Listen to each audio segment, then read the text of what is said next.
Doctor Sherin Thomas.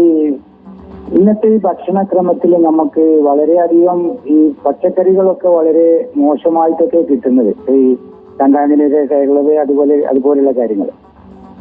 അപ്പൊ അതുകൊണ്ട് നമുക്ക് ഇത് ശരിക്കുള്ള രീതിയിൽ ഇപ്പൊ ഇങ്ങനത്തെ പേഷ്യൻസ് കാര്യങ്ങളൊക്കെ വരുമ്പോൾ നമുക്ക് അവർക്ക് ഈ ഫുഡ് സപ്ലിമെന്റേഷൻ അല്ലെങ്കിൽ പ്രിവെന്റീവ് മെഡിസിൻ എന്നുള്ള രീതിയിൽ ഈ സപ്ലിമെന്റേഷൻ എത്രത്തോളം ഫലപ്രദമാവുന്നു എന്ന് പറയുന്നതാവും.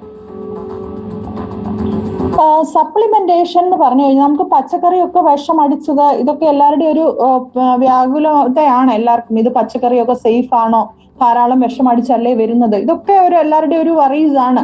പക്ഷേ നമുക്ക് ചെയ്യാൻ പറ്റുന്നത് പച്ചക്കറികളെല്ലാം കുറച്ചു നേരം നന്നായിട്ട് കുറച്ച് ഉപ്പ് വെള്ളം വിനാഗിരി ഒക്കെ ഒഴിച്ച വെള്ളത്തിൽ ഒരു 2-3 മണിക്കൂർ ഡിപ്പ് ചെയ്ത് വെക്കുക.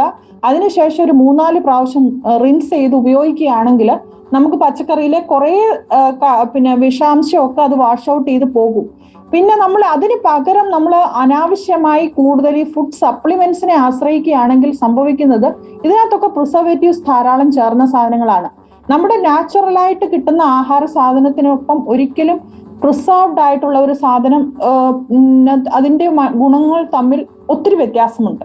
അപ്പം നാച്ചുറൽ ആയിട്ട് ആഹാരങ്ങൾ നമുക്കിപ്പം വീട്ടിൽ തന്നെ പല സാധനങ്ങളും ഉണ്ടാക്കാം. മൈക്രോ ഗ്രീൻസ് പോലത്തെ സാധനങ്ങൾ ഉണ്ടാക്കാം. ഇലയ്ക്ക് വേണ്ടി അങ്ങനത്തെ ചെറുപയർ മുളപ്പിച്ച് ലീഫാക്കി അത് ഉപയോഗിക്കാം. പിന്നെ നിങ്ങൾക്ക് അടുത്ത് തന്നെ കിട്ടാൻ ലോക്കലി അവൈലബിൾ ആയിട്ടുള്ള സാധനങ്ങൾ എത്രമാത്രം കിട്ടുന്നോ അത്രയും ഉപയോഗിക്കുക. പിന്നെ അധികം വിഷാംശം വരാത്ത സാധനങ്ങളുണ്ടല്ലോ, അപ്പം നമുക്ക് ലോക്കലി കിട്ടുന്ന വാഴപ്പിണ്ടി, വാഴയുടെ പൂവ്, ഇങ്ങനത്തെ സാധനങ്ങളൊക്കെ ലോക്കലി കിട്ടുന്ന സാധനങ്ങൾ, ഇലക്കറികളൊക്കെ കിട്ടുകയാണെങ്കിൽ അത് ഉപയോഗിക്കുക. നമ്മുടെ ഈ മാർക്കറ്റിൽ നിന്ന് വാങ്ങിക്കുന്ന എല്ലാ സാധനങ്ങളും നിങ്ങൾ ഒരു 2-3 മണിക്കൂറെങ്കിലും ഉപ്പ്, മഞ്ഞൾ, വിനീഗർ ഇതൊക്കെ ഒഴിച്ച് വെള്ളത്തിൽ ഒന്ന് ഇട്ട് വെക്കുക. നന്നായിട്ട് റിൻസ് ചെയ്തെടുക്കുകയാണെങ്കിൽ ഇതൊരു പരിധി വരെയും അതിന്റെ വിഷാംശമൊക്കെ പോകും. അത് സേഫ് ആണ്. പിന്നെ നമ്മുടെ ശരീരത്തിനും കപ്പാസിറ്റി ഉണ്ട് അത് കൂടുതലുള്ളതായിട്ടുള്ള വിഷാംശമൊക്കെ നിർമ്മാർജ്ജനം ചെയ്യാനുള്ളതും. ഇത് കഴിക്കാതിരിക്കുന്നതാണ് അതിലും കൂടുതൽ നമുക്ക് ദൂഷ്യം ചെയ്യുന്നത്.